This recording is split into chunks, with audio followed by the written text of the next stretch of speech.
Bad news for Leclerc. After Vasseur was appointed as Ferrari's team principal, he changed his opinion when it came to the number 1 and number 2 drivers, and it seems like Leclerc is no longer the appointed number 1 driver in the team. While everyone thought that Vasseur would go through with his philosophy of designating number 1 and number 2 drivers, this is far from the truth, and he has debunked everything he said before in a new statement. Leclerc is in shock after this statement, and it seems like his departure from Ferrari is now more likely than ever. Charles Leclerc has signed an extension with Ferrari back in 2021, and while everyone's opinion was that he would be the team's leader through thick and thin, Vasseur brought the harsh reality up to the surface while talking about the Monegasque's future with the team.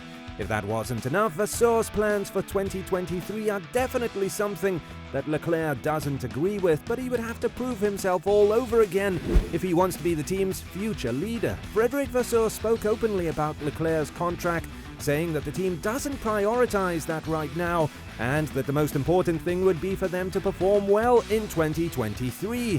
When a driver isn't quite certain of his future with the team, he tends to make mistakes under pressure, and now that Leclerc knows the team isn't willing to continue the contract with him by all means, he will definitely have something to say regarding this matter.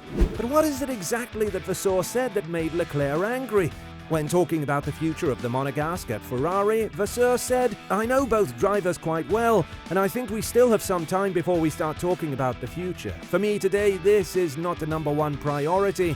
We have to start the season very well, then there will be time for the rest. I think it would be a mistake to start negotiations at a time when the priority is another one."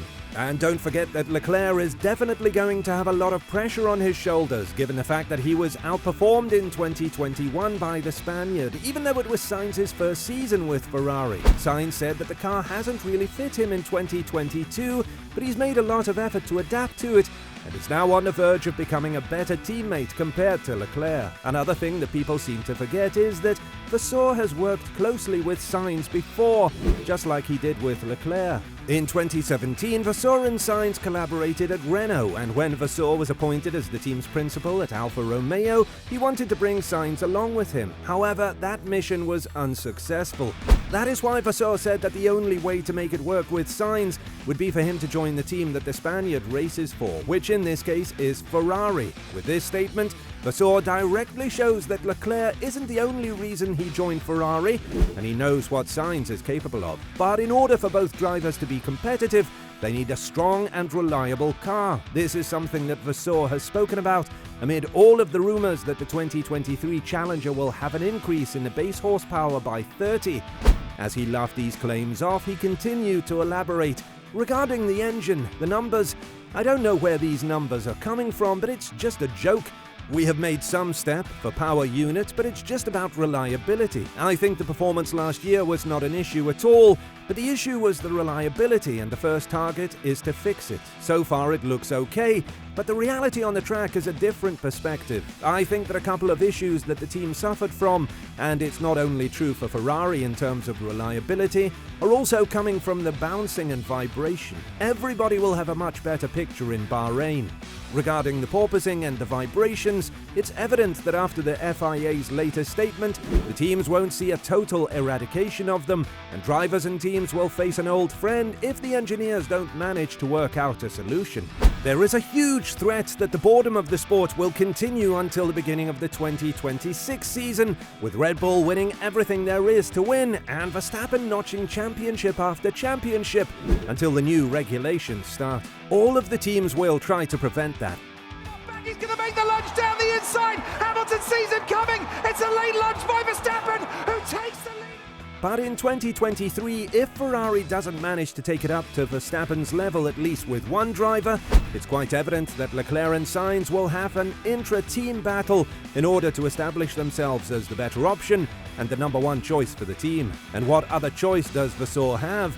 He did say that Leclerc's contract with Ferrari beyond 2024 isn't currently the priority of the team, and that is definitely something that we need to pay more attention to now in the upcoming season, because there is a team waiting in the shadows for Ferrari to slip and fall.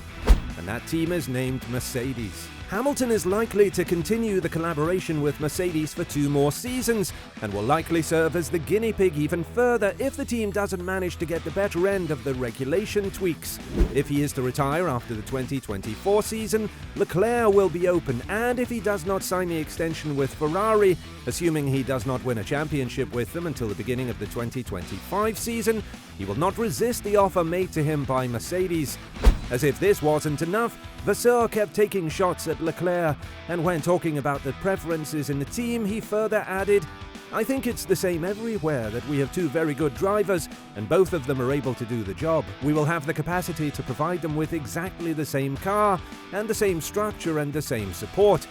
What is clear is that the target is to win with Ferrari. There will be no number 1 or number 2, but if at one stage we have to take action, I will take action. It doesn't matter if it's one or the other, but if at one stage in the season I have to do something, then I will do it." So what comes next for Leclerc? Obviously it wouldn't be an easy task to overcome, and now that Ferrari has let him down so many times in 2022, this is definitely not the outcome that he has hoped for. Leclerc has hoped that the new team principal would blindly support him in his championship quest, but now that seems like a distant goal for him, and even though he has proven to be the faster driver in 2022, some shot-calling abilities presented by Sainz have overshadowed Leclerc's success. And Leclerc seems to forget that Sainz has been in the league longer than him, and he's had a principal-driver relationship with Vasseur as well, just with a different team. That is why Vasseur is very happy to have Sainz in his team, and when talking about the relationship that he plans to establish with Ferrari in 2023, Vasseur added, "We have always had a very good relationship. I trust him, Sainz, and I think he showed in the last couple of years that he is a potential winner, but it's very important for the team that we don't have a number 1 and a number 2. The organization is crystal clear, but they have to do their job, and if at any stage I have to take action for Carlos and for Charles, I will do it." There you have it. Leclerc will have some serious thoughts in the upcoming period, and some of them are going to be heavier than the others. Although he is young and competitive, and what's most important, fast, he will have quite the competition in Sainz, and now he cannot count on Vasseur to protect his back if the playing field is leveled. Remember, Sainz was linked to a 2026 contract with Audi, primarily because he believed Vasseur would implement the rule he mentioned earlier in the season, which is to designate number 1 and number 2 drivers on the grid. But that is far from the truth now, and this is something that brought a lot of hope to Sainz and to his fans, so the Maranello team has a lot to think about in the upcoming period. While this isn't necessarily bad for the team, it's definitely something that they can lose a lot from in the future if Leclerc decides to leave them beyond 2024 and join one of their fiercest competitors, Mercedes. What do you think about the events that have transpired between Leclerc and Vasseur? Let us know in the comments below.